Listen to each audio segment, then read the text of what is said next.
Shalom saudara terkasih, salam jumpa bersama saya Roma Amo MSC dalam RSM pada hari Sabtu biasa pekan yang ke-29. Selamat berakhir pekan dan semoga Anda dalam keadaan baik dan sehat selalu. Saudara, barangkali kita pernah mendengar ada ungkapan yang mengatakan bahwa malapetaka atau bencana atau hal-hal yang kurang baik yang menimpa diri seseorang itu suatu bagian dari dosa baik atau kesalahan yang dilakukan oleh atau dampak dari dosa atau kesalahan yang dilakukan oleh dirinya sendiri maupun oleh orang tua atau leluhurnya. Kadang-kadang kutuk terjadi untuk beberapa turunan.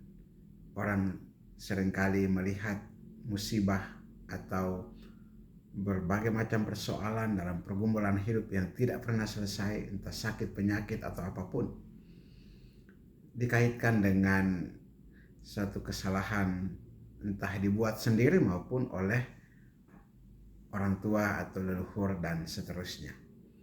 Karena itu ada juga muncul suatu permohonan untuk didoakan supaya memutus kutuk dari para leluhur.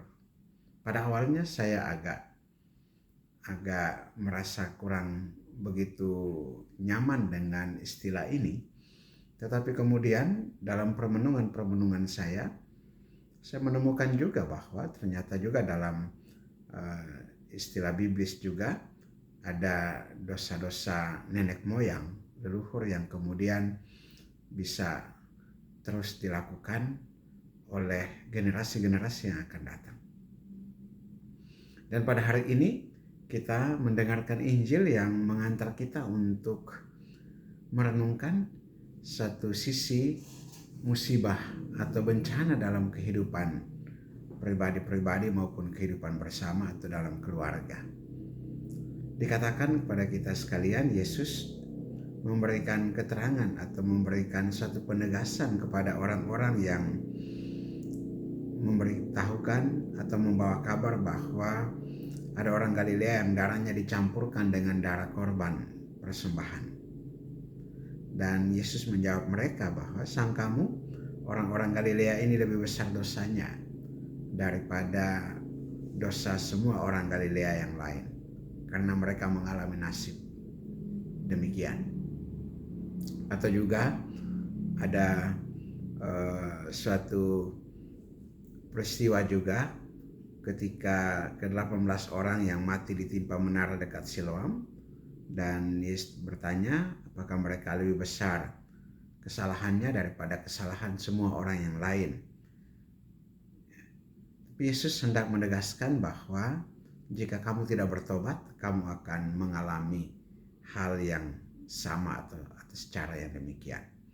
Dengan pernyataan ini Yesus sebetulnya mau mengatakan bahwa memang secara tersirat memang ada hubungan antara dosa leluhur atau dosa orang-orang tua, nenek moyang, dengan peristiwa-peristiwa nahas yang kita alami dalam kehidupan saat ini.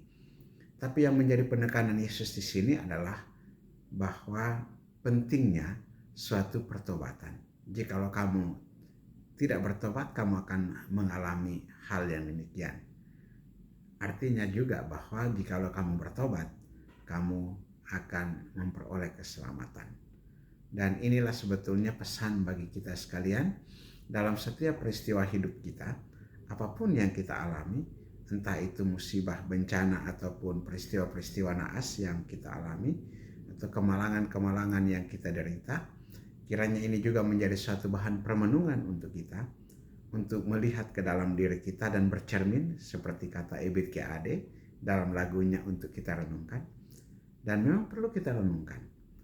Renungkan dalam arti untuk membangun suatu cara hidup yang baru, suatu pertobatan dengan melihat dalam diri kita hal-hal yang barangkali juga membawa kita sampai kepada peristiwa-peristiwa yang malang seperti saat-saat ini.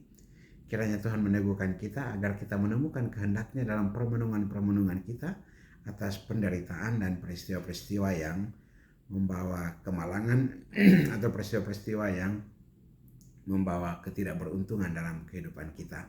Semoga kita semakin menemukan suatu pembaharuan atau jalan kepada satu pembaharuan hidup melalui peristiwa-peristiwa dalam kehidupan kita, baik peristiwa-peristiwa yang menyenangkan ataupun peristiwa-peristiwa yang kurang menyenangkan.